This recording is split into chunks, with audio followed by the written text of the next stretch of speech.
जब 1947 में इंडिया आज़ाद हुआ तो उसकी इकोनॉमी की असली हालत क्या थी? क्या ये एक नई शुरुआत थी या एक ऐसी टूटी हुई विरासत जिसे जानबूझकर तोड़ा गया था? ये सवाल आपके बोर्ड एग्जाम्स के लिए बहुत ही ज़्यादा इंपॉर्टेंट है और आज स्टडी माफिया पर हम इसके हर पहलू को डिटेल में समझेंगे। तो कैसे हैं आप सब? पढ़ाई कैसी चल रही है? मुझे कमेंट करके ज़रूर बताना कि बोर्ड एग्जाम्स में आपका टारगेट परसेंटेज क्या है और इसके बाद आप अगला चैप्टर कौन सा पढ़ना चाहते हो। ये जो सवाल आप स्क्रीन पर देख रहे हो ना, यही इस पूरे चैप्टर की नींव है। क्योंकि 200 साल के कॉलोनियल रूल के बाद हमारे देश के लीडर्स सिर्फ एक नया देश नहीं बना रहे थे, बल्कि वो एक टूटी हुई आर्थिक नींव को ठीक करने की कोशिश कर रहे थे। तो चलिए देखते हैं कि आज हम क्या क्या कवर करने वाले हैं। हम पहले देखेंगे कि 1947 से पहले इंडिया की इकोनॉमी आखिर थी कैसी। फिर हम ब्रिटिश रूल के अंडर अलग अलग सेक्टर्स का क्या हाल था उसको समझेंगे।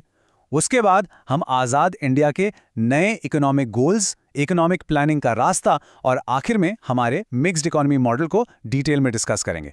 इस स्ट्रक्चर से आपको पूरा चैप्टर बहुत आसानी से याद हो जाएगा। तो चलिए शुरू करते हैं सेक्शन 1 से। हमें विरासत में क्या मिला?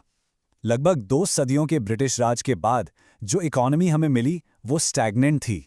स्टैग्नेंट का मतलब होता है रुकी हुई, ना कोई ग्रोथ थी और पर कैपिटा इनकम यानी हर एक व्यक्ति की एवरेज इनकम वो इतनी कम थी कि पूछो मत।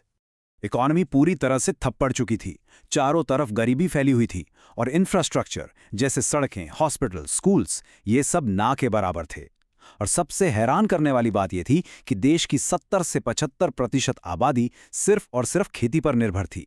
यही वो मुश्किल शुरुआत थी जिसका सामना आज़ाद इंडिया को करना था और इस हालत को सबसे पहले दादा भाई नौरोजी जैसे इकोनॉमिस्ट्स ने दुनिया के सामने रखा था। अब चलिए इस नुकसान को थोड़ा और गहराई से समझते हैं, सेक्टर बाय सेक्टर। ये सेक्शन लॉन्ग आंसर क्वेश्चंस के लिए बहुत इंपॉर्टेंट है, तो इसको बिल्कुल ध्यान से सुनना। ऑक्यूपेशनल स्ट्रक्चर का मतलब है कि कितने लोग किस सेक्टर में काम करते हैं। आप देख सकते हैं कि इसमें बिल्कुल भी बैलेंस नहीं था। लगभग 70 से 75% लोग खेतीबाड़ी में लगे हुए थे।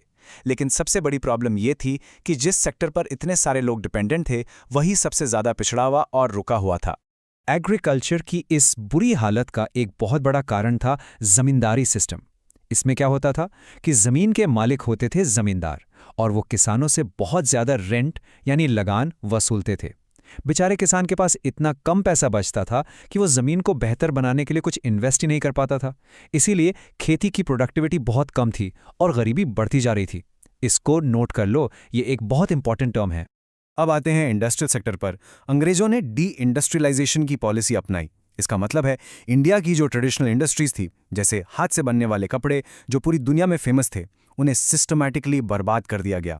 उनका प्लान सिंपल था, इंडिया से सस्ता रॉ मटेरियल जैसे कॉटन ले जाओ, उसे ब्रिटेन की फैक्ट्री में मशीन से कपड़ा बनाओ और वापस इंडिया में ही महंगा बेचो। इससे यहाँ के कारीगर बेरोजगार हो गए और उन्हें भी मजबूरन खेती की तरफ जाना पड़ा। और ये ले जाता है हमें एक और बहुत ही इंपॉर्टेंट कॉन्सेप्ट पर, ड्रेन ऑफ वेल्थ। देखो, ऐसा नहीं था कि इंडिया का विदेशी व्यापार नहीं था। हम एक्सपोर्ट ज्यादा करते थे और इंपोर्ट कम।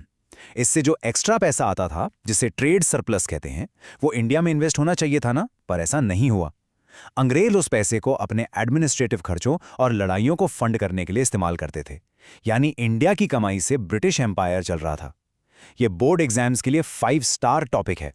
और इस नंबर को देखो, सिर्फ 32 साल। आज़ादी के टाइम पर इंडिया में एक एवरेज इंसान सिर्फ 32 साल जीता था। ये एक डायरेक्ट नतीजा था बहुत ज़्यादा हाई बर्थ और डेथ रेट्स का।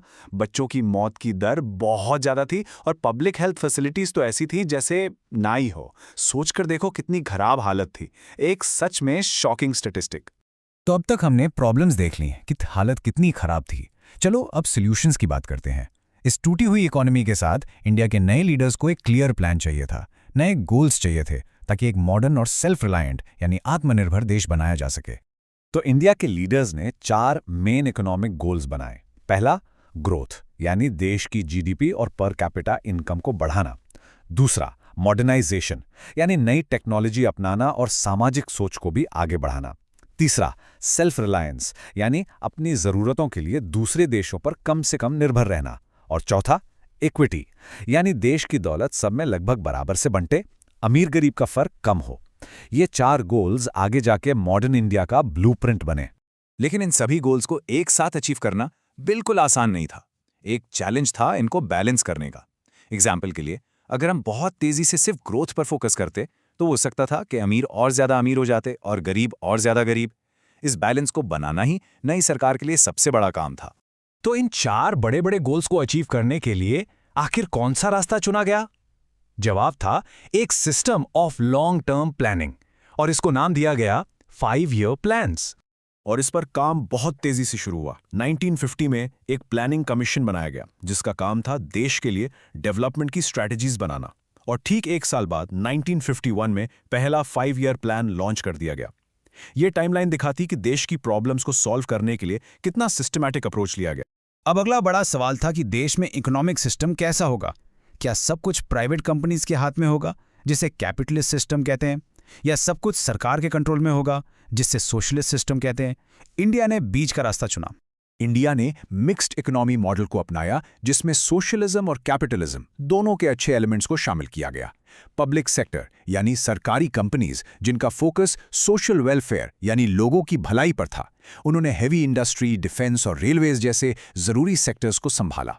वहीं प्राइवेट सेक्टर जिसमें आम लोग बिजनेस करते हैं, उनको कंज्यूमर गुड्स और एग्रीकल्चर जैसे एरियाज में काम करने दिया गया, जहां उनका मोटिव प्रॉफिट कमाना था। ये कॉन्सेप्ट बहुत स्कोरिंग है, इसको अच्छे से समझ लेना।